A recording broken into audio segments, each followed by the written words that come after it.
Want a seriously thick bonsai trunk? And stop thinking about the bonsai pot. Because sometimes the best thing you can do is give the tree a lot of more room to grow. This is the basket method.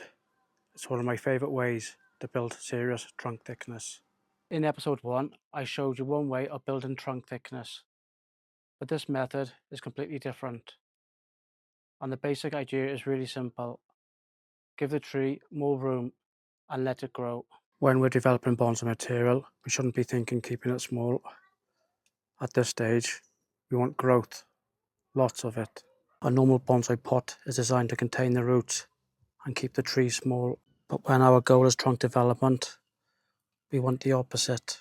We want space, we want healthy roots, and we want strong, vigorous growth. And this is why I like using a large pot.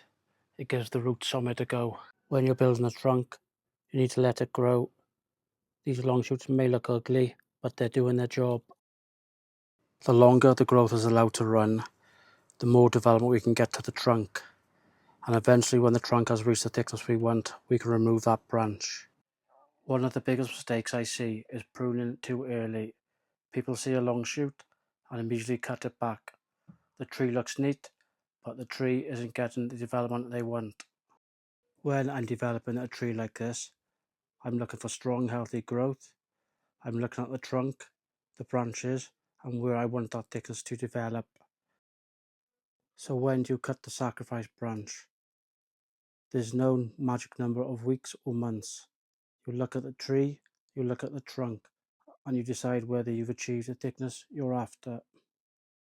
You might spend months, even years, growing something that doesn't look like a bonsai at all. But underneath that wild growth, the trunk is getting thicker. In the next episode, I'll show you another technique for building trunk thickness, and this one can completely change the way your tree develops. So that's the basket large pot method. We've looked at why giving the roots more space can encourage stronger growth, why we need to let that growth run, and why we shouldn't be too quick to prune it back. The goal here isn't to create a pretty bonsai straight away. We're building the foundations, and most importantly, we're building that trunk. But what if we take this even further? In episode 3, we're going from the basket to the ground, and I'll show you why growing a tree directly in the ground can be such a powerful way to build serious trunk thickness. I'll see you in episode 3. Thank you very much for watching, and please give me a subscribe and like if you enjoy this content. Thank you.